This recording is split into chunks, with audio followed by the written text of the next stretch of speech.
In 1992, I walked into Macintosh Books, an independent bookstore on Sanibel Island. The clerk there hand-sold me a copy of The Bridges of Madison County. It was brand new. The library didn't have it yet. It went on to climb to #1 on the New York Times bestseller list and remain on the list for over 3 years. It was made into a movie in 1985, and in 2014 it opened as a Broadway musical.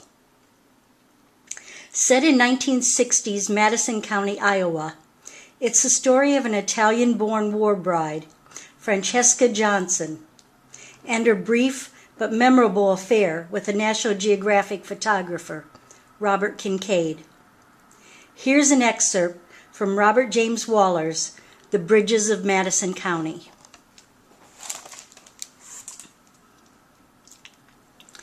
What is it you do exactly? I mean with the photography. He looked at his cigarette and spoke quietly. I'm a contract shooter, a photographer for National Geographic, part of the time. I get ideas, sell them to the magazine, and do the shoot.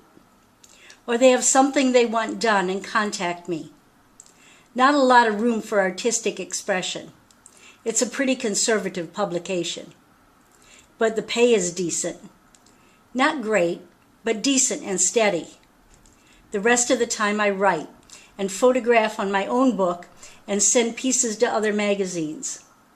If things get tough, I do corporate work, though I find that awfully confining. Sometimes I write poetry, just for myself. Now and then I try to write a little fiction, but I don't seem to have a feeling for it. I live north of Seattle and work around that area quite a bit. I like shooting the fishing boats and Indian settlements and landscapes. The geographic work often keeps me at a location for a couple of months, particularly for a major piece on something like part of the Amazon or the North African desert. Ordinarily, I fly to an assignment like this and rent a car. But I felt like driving through some places and scouting them out for future reference. I came down along Lake Superior. I'll go back through the Black Hills. How about you? Francesca hadn't expected him to ask. She stammered for a moment. Oh gosh, nothing like you do. I got my degree in comparative literature. Winterset was having trouble finding teachers when I arrived here in 1946, and the fact that I was married to a local man who was a veteran made me acceptable. So I picked up a teaching certificate and taught high school English for a few years. But Richard didn't like the idea of me working. He said he could support us and there was no need for it, particularly when our 2 children were growing. So I stopped and became a farm wife full-time. That's it. She noticed his iced tea was almost gone and poured him some more from the jug. Thanks. How do you like it here in Iowa? There was a moment of truth in this. She knew it. The standard reply was, just fine. It's quiet. The people are real nice. She didn't answer immediately. Could I have another cigarette?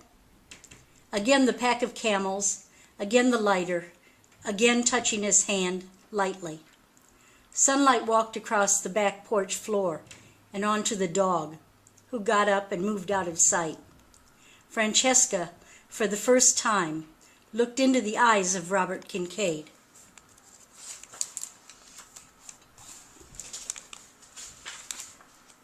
I'm supposed to say, just fine, it's quiet, the people are real nice.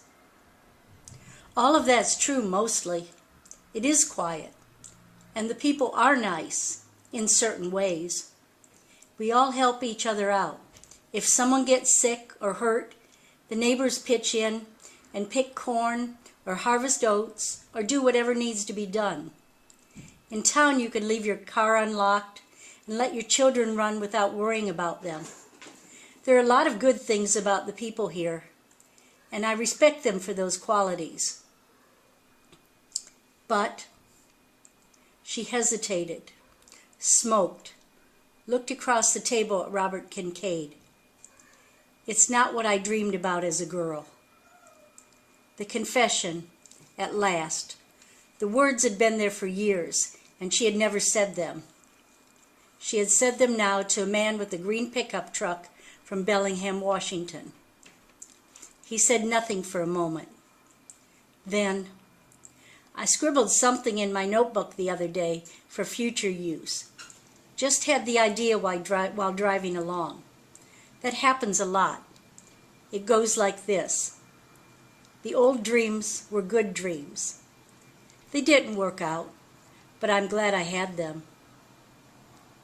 I'm not sure what that means, but I'll use it somewhere. So I think I kind of know how you feel. Francesca smiled at him then. For the first time, she smiled, warm and deep, and the gambler's instincts took over. Would you like to stay for supper? My family's away, so I don't have too much on hand, but I can figure out something.